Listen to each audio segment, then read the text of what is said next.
नमस्कार, मैं विशाल गौरव आप सभी का स्वागत करता हूं अपने चैनल द लार्ज में। और मैं अभी गोपालगंज के रामनगर क्षेत्र में मौजूद हूं, जहां पे आप देख सकते हैं ये मंजर काफ़ी पूरा स्कूल भी डूब चुका है और कई गांव डूब चुके हैं। लगभग बताया जा रहा है कि 5 गांव डूब चुके हैं। और सारे फसल जो दिख रहे हैं, आप फसल देखिए और ये देख रहे हैं ये फसल हुआ करती है और ये भी डूब चुके हैं। और बहुत सारे लोग यहाँ पे जो एक दूसरे गाँव को कनेक्ट करते हैं ये नाव से और डेंगी से आते हैं जाते हैं। यहाँ पे मैंने बहुत सारे सांपों को भी घूमते हुए देखा। यहाँ पे काफ़ी रिस्क होता है, क्योंकि किसी को सांप काट सकता है, उससे भी मौतें हो सकती हैं। इस तरह की तमाम समस्याएं हैं, मगर हर साल यही वादे होते हैं सरकार द्वारा, अधिकारियों द्वारा, कि बिहार को विकसित किया जाएगा और कई तरह की फंड रिलीज होती है, मगर हर बार यही देखने को मिलता है। कहीं ना कहीं सवाल ये उठता है,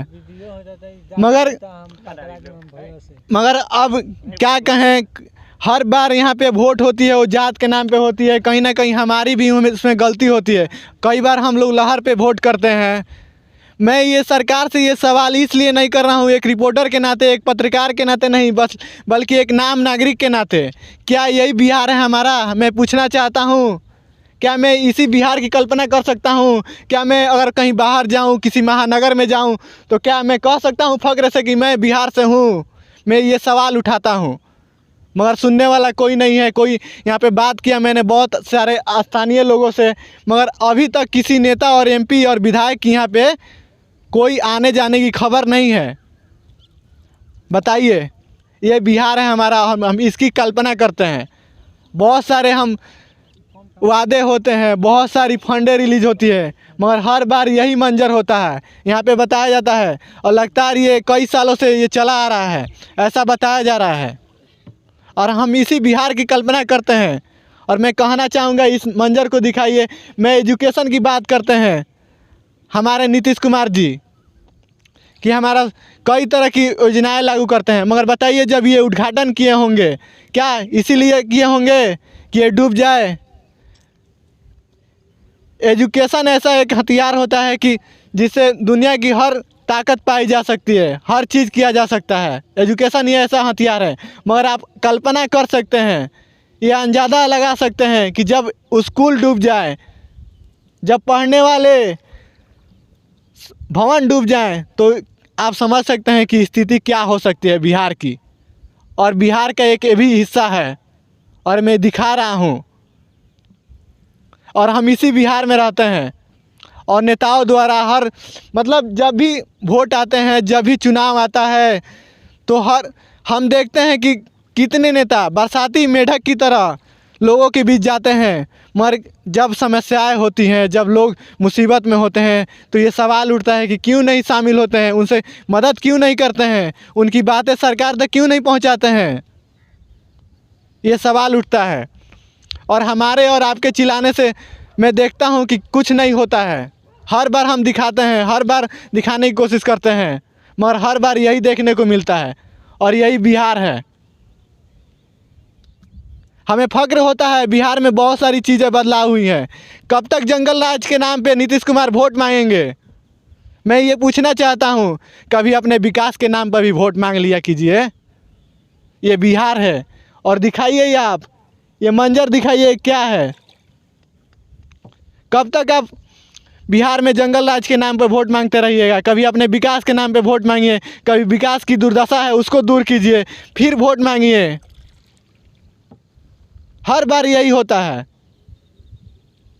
मगर फिर भी कोई सूद लेने वाला नहीं होता है। आपके मंत्री, आपके विधायक लोग नहीं आते हैं। ये पूछना चाहता हूँ, आपके कई मर्तबा आप बिहार के मुख्यमंत्री रह गए, क्या इसी बिहार के कल्पना करते हैं और इसी बिहार को कहते हैं आप? और क्या हम अगर कहीं बाहर जाएं तो हम इसी बिहार को दर्शाएंगे? क्या इसी बिहार को दिखाएंगे? शर्म नहीं आती? यही बिहार है। और ये देखिए फसल डूब चुका है। बताइए लोगों को कितनी परेशानियां होती होगी, कितने मेहनत से एक फसल उगाया जाता है। बड़े बड़े एसी कमरों में बिलें पास होती हैं, योजनाएं पास होती हैं, मगर हर बार यही दुर्दशा लगी रहती है, यही मंजर देखने को मिलता है। बताइए, ये फसल डूब चुका है, कितने लोगों का ये खाने पीने का साधन होता है, इसी से रोजी रोटी चलती है, इसी से लोग जीते हैं। बताइए ऐसे कैसे चलेगा? क्या ये आपको लगता है ये फसल हो पाएगी? पता नहीं ये कितने दिनों तक पानी ये लगा रहेगा। ये देखिए सड़क दिख रहा है, ये पुल दिख रहा है जो पूरी तरह से डूब चुका है, और हम नाव के सहारे, डेंगी के सहारे ये दिखाने की कोशिश कर रहे हैं। कोई बड़ा अधिकारी या बड़ा नेता मंत्री यहाँ पे नहीं आता है, ये लोगों द्वारा बताया जा रहा है। मगर हम जैसे पत्रकार, हम जैसे छोटे सोशल वर्कर लोग ये चीज़ दिखाने की कोशिश करते हैं, ये मंजर को दिखाने की कोशिश करते हैं। बताइए, बहुत सारे सवाल हैं, और ये सिर्फ सरकारों को हम दोष नहीं दे सकते हैं। ये कहीं ना कहीं आम इंसान और आम जनता की भी उतनी ही दोषी है जितने सरकार दोषी है, क्योंकि हर बार हम वोट करते हैं, उन्हीं नेताओं को चुनते हैं। आखिर जब समस्याएं हमारी वहीं रहती है, समस्याएं हमारे वैसे ही के वैसे ही रहते हैं, तो फिर ये वोट क्यों देते हैं उस नेता को, उस विधायक को? वैसी सरकार क्यों चुनते हैं? हमारे बीच हर तरह के नेता मौजूद हैं, आखिर हम उनमें क्यों नहीं चुनते हैं कि कौन अच्छा है कौन बुरा है? क्यों हर बार एक ही विधायक को चुनते हैं? और ऐसा ये लोगों के द्वारा बताया जा रहा है कि जो गोपालगंज के स्थानीय विधायक हैं वो 3 मरतबा यहाँ से विधायक रह चुके हैं, और ये गोपालगंज क्षेत्र में आता है। मैं ये बताना चाहता हूँ, और मैं इनसे सवाल करना चाहता हूँ कि आप वोट के समय हर दरवाजे पे जाते होंगे, अभी आप लोगों के द्वारा लोगों के बीच क्यों नहीं जा रहे हैं? ये सवाल आपसे करेंगे हम, क्योंकि आप जनप्रतिनिधि हैं। आप, अगर हम वोट देते हैं और हम नेता चुनते हैं तो कहीं ना कहीं सरकार गिराने की भी हैसियत रखते हैं, ये आम जनता रखती है। हर बार जब 5 साल बीतता है तो आप लोग के घर जाते हैं, हाथ जोड़ते हैं, क्या क्या नहीं करते हैं? मैं ये पूछना चाहता हूँ। मगर जब वही लोग अब जब जीत कर जाते हैं तो आप वही विधानसभा में या लोकसभा में आप उसको आवाज़ नहीं उठाते हैं। उठाते तो आज ये दुर्दशा नहीं होती, ये मंजर नहीं देखने को मिलता, ये फसल नहीं डूबते हैं। मैं ये कहना चाहता हूँ, ये दिखाना चाहता हूँ।